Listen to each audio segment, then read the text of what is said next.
All right, let's dive in. Every single second, billions of bits of information are zipping around your home or office network, and it all just works. It feels like magic, but it's not. It's actually a series of really clever solutions to some pretty big problems. Today, we're going to pull back the curtain and demystify the unsung hero of your local network, the switch. I mean, really think about it. You hit send on an email, or you fire up a video stream. That data has to get from your computer to another specific device, and only that device. How on earth does the network know where to send it, especially when there are dozens of other phones and computers all chattering at the same time? So let's follow one of those little packets of data and see where its journey takes it. Okay, so to really get why the switch is so important, we got to rewind a bit, back to the early days of networking. Back then, networks had a huge problem. See, every device was hooked up to the same shared wire, kind of like an old-school telephone party line. And this created, well, what you could only call a digital shouting match. And at the center of this chaos was a device called a hub. A hub is, let's be honest, pretty dumb. It has zero intelligence. When a piece of data comes into one of its ports, it just screams an identical copy out of every single other port it has. It's literally the network equivalent of trying to whisper a secret to a friend by shouting it across a packed football stadium. And this whole shouting at everyone approach, it creates what we call a single collision domain. Just imagine a conference call where only one person can talk at a time. If you and I try to speak at the exact same moment, our words just crash into each other and become a garbled mess. That is exactly what happens on a network run by a hub. Right, and that garbled mess? That's a collision. When two devices try to send data at the same time, their signals literally collide on the wire, and both messages are completely destroyed. Useless. And the more devices you plug in, the more shouting you get, the more collisions happen, and your entire network performance absolutely grinds to a halt. It's pure chaos. So how do we fix this digital free-for-all? Well, you get a smarter manager for the conversation. Enter the hero of our story, the network switch, the elegant solution to the whole collision problem. And this is where it all clicks. If a hub is that shouting match, a switch is like a super efficient, intelligent mailroom. Instead of yelling the contents of every letter to the entire building, the switch quietly looks at the specific address on the envelope and delivers it directly to the correct mailbox and only that mailbox. It turns one massive, noisy conversation into dozens of private one-on-one chats happening all at once. So how does the switch know which mailbox belongs to who? Well, every single device that connects to a network, your laptop, your phone, even your smart fridge, has a unique address burned into its hardware from the factory. It's called a MAC address.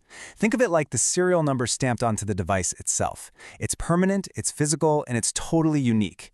This is the secret to the switch's intelligence. So how does this thing actually learn? Well, when you first plug it in, its brain, its MAC address table, is totally blank. But it's a really fast learner. The moment a computer sends its first message, the switch eavesdrops. It looks at the message and says, aha, the device with this MAC address is plugged into port number 1, and it jots that down in its table. It builds this entire directory just by listening. And if it gets a message for a device it hasn't heard from yet, it'll ask everyone once, and as soon as that device replies, boom, it gets added to the table. No more guessing next time. And here's the result. It's just night and day. Because a switch creates a private, dedicated path between two devices that are talking, collisions are basically eliminated.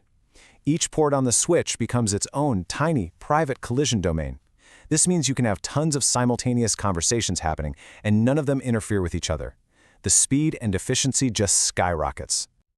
Okay, so problem 1 solved, right? Collisions are a thing of the past. Awesome. But as networks started getting bigger and bigger, a new, more sneaky problem popped up: the constant background chatter of network-wide announcements, or what we call broadcasts. See, some messages have to be shouted to everyone. You know, like when a device first joins the network and shouts, "Hey, can a DHCP server please give me an IP address?" That's a broadcast. And by default, even our super smart switch will take that broadcast and forward it out of every single one of its ports. It has to, just in case. Now, on your home network, this isn't a big deal. But imagine a huge office, thousands of devices. All those broadcasts add up. Every single computer has to stop what it's doing for a microsecond to process every broadcast, even if it's completely irrelevant to them. It's like the entire company getting an all-staff memo about a bake sale that's only happening on the 3rd floor. It's just noise. And this is where VLANs come in, the virtual LAN. A VLAN is basically like putting up digital walls inside your physical switch. You can group ports together into logical teams.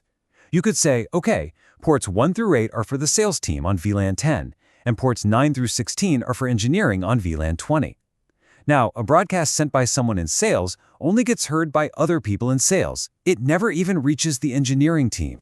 And this is a total game changer. First off, performance gets way better because you're cutting out all that useless broadcast traffic. Security gets a huge boost because now the engineering department is totally invisible to the sales department by default. And you get incredible flexibility. An engineer can plug into a port anywhere in the building, and as long as we put that port on the engineering VLAN, they're instantly on the right network. All right, so we're in great shape. Our network is fast, it's organized, but what about when things go wrong? What if a cable gets cut? The natural instinct is to add a backup connection, a second cable between switches just in case. But this introduces a final and potentially network-ending danger. So you think, I know, I'll add a backup cable between my switches for redundancy. Great idea, right? Well, you've just created a physical loop. A single broadcast message sent from one switch now has 2 possible paths to get to the other one. What do you think happens when it gets there? What you've just unleashed is called a broadcast storm. And trust me, it's as bad as it sounds. That one broadcast frame arrives at the second switch. The switch does its job and forwards it out all its other ports, including back across that second cable to the first switch, which then sends it back again. That one frame gets trapped in an infinite loop, multiplying at the speed of light, consuming 100% of the network's bandwidth, and bringing every single device to its knees in seconds. It's a complete meltdown. So how do we stop this self-destruction? Thankfully, switches have a built-in superhero called the Spanning Tree Protocol, or STP. Before they start moving any data, switches running STP talk to each other and map out the entire network. If they find a loop, they intelligently choose one of the paths and block it, putting it on standby. This guarantees there's only one active path at all times, making a broadcast storm impossible. And if the main link ever fails, STP automatically unblocks the backup path, and you're back online in seconds. Okay, let's bring it all back. Remember that one little piece of data we sent at the very beginning of all this? Its seemingly simple journey was only possible because of this incredible stack of technologies all working together silently in the background. Let's just retrace our steps. First, we had the chaos of collisions, solved by the intelligent switch. Then we had all that distracting broadcast noise, solved with logical separation using VLANs. And finally, the terrifying loops we created for reliability, tamed by the Spanning Tree Protocol. It's this perfect chain of problem, solution, problem, solution. So what are the big takeaways here? Your switch. It's the smart mail sorter, learning where everyone is to make private deliveries. VLANs? They're the digital walls that create separate departments to keep conversations from bleeding over. And Spanning Tree Protocol? That's the ever-vigilant safety inspector, making sure the whole system never melts down. These 3 things, working together, are what make your modern network fast, secure, and reliable. And it kind of makes you think, right? We just peeled back one layer. The switch is just one piece of this giant invisible puzzle. What other silent protocols and unsung heroes are working every single second just to keep our digital world humming? Thanks for diving in with me.